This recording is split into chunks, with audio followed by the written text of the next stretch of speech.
The whispers didn't follow me outside, only inside my house. And the strange part was, they started the same week. My sister-in-law moved in. My name is Evan, 31 years old. I've lived with schizophrenia for almost a decade, and for the last 2 years, I'd been completely stable. No voices, no hallucinations, no episodes. Life was simple. Therapy, meds, a predictable routine, and a quiet house with my wife Lena. Then her sister Marissa showed up with 3 suitcases and a broken relationship. At first I tried to be welcoming. Family is family. But from the second night, something in the house shifted. I was brushing my teeth when I heard a soft whisper leaking through the hallway. Not loud, not clear, but intentional. Like someone was trying to speak without being caught. I froze.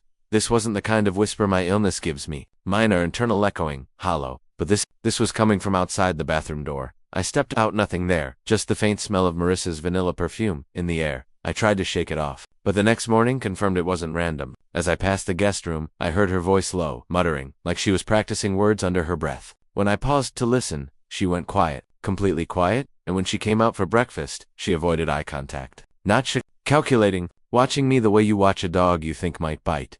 Every day after that, the pattern grew clearer. Whenever Marissa was near, the whispers followed. Whenever she walked by, I'd hear soft breaths, small mutters, tiny fragments of sound I could never fully catch. And every time I looked up, she'd already be staring, not scared, not confused, just studying me. Lena didn't hear anything, and when I tried explaining it to her, she gave me that gentle, worried look, the one people use when they're afraid your mind is slipping again. Maybe it's stress, she said. You've had a lot of change this week. Change. Yeah, that's one word for it.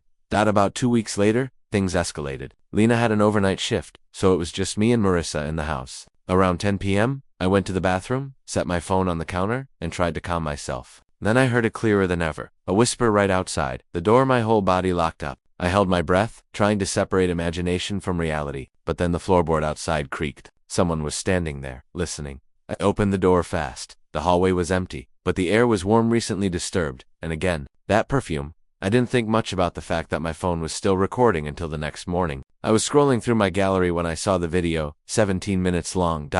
My chest tightened. I pressed play. For the first 12 minutes. Nothing, just normal house noise. Me breathing, the fan hum, but then the bathroom door creaked softly, exactly like it did the night before, and then, the whispering began. Not hallucination, whispering, not internal, not distorted, it was voice, low, intentional, close. Enough to the door that the microphone caught her breath. I replayed it again and again, turning up the volume until my hands were shaking. At one point, I heard her quietly whisper my name, Evan. I nearly dropped the phone. For weeks I had been doubting myself. For weeks, I thought maybe my brain was betraying me again, but this was proof. Hard, undeniable proof. She wasn't scared of me. She wasn't trying to avoid me. She wasn't traumatized by her breakup. She was whispering on purpose. She was doing this to me. And the worst part, she knew exactly what my condition was, exactly how vulnerable whispers could make me. I waited until Lena came home from work. The moment she walked into our bedroom, I showed her the recording. She listened once with confusion, twice with worry, and by the third time, the color drained from her face. Oh my God, she whispered, Evan. It really is her.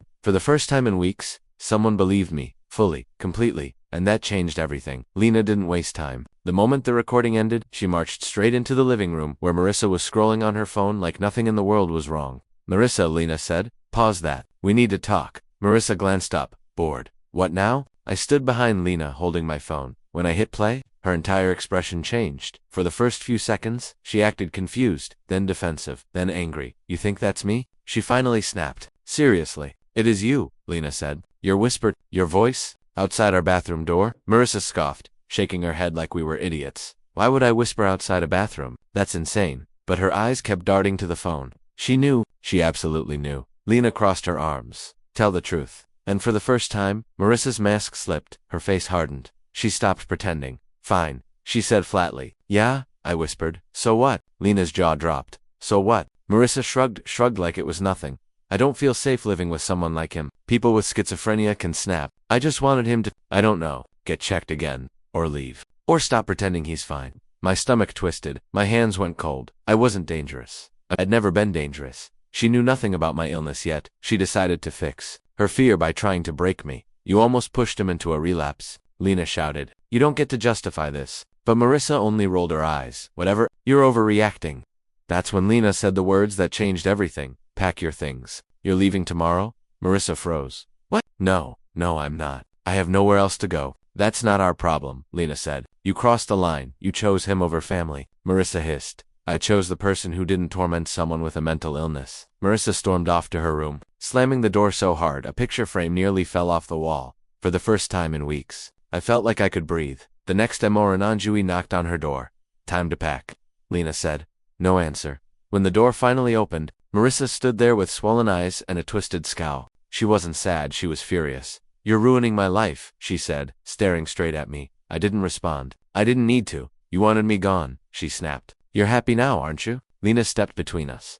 Stop blaming him for something you did. Marissa cursed under her breath, grabbed her half-zipped suitcase, and shoved clothes inside like she wanted to rip the fabric apart. Minutes later, she dragged the suitcase down the hallway, turned at the door, and looked at both of us with pure hatred. This isn't over, she whispered. Then she walked out of the house, slamming the door so hard the walls shook. And just like that, the whispers stopped. After Armitha's silence felt unreal. A good unreal. That night, I slept straight through. No whispers, no shadows, no perfume in the hallway.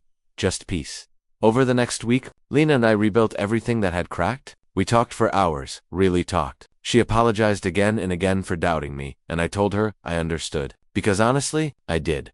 Mental illness is confusing, terrifying, and easy to blame when you don't understand something, but I had been right.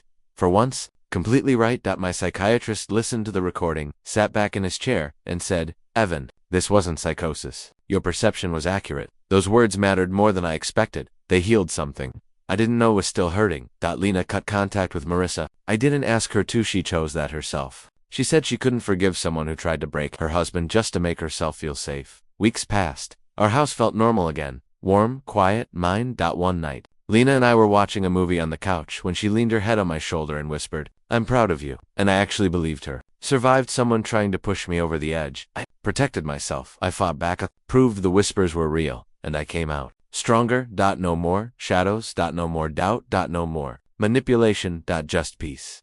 Just home. Just us. And the only whispers in this house now are the ones I choose to listen to.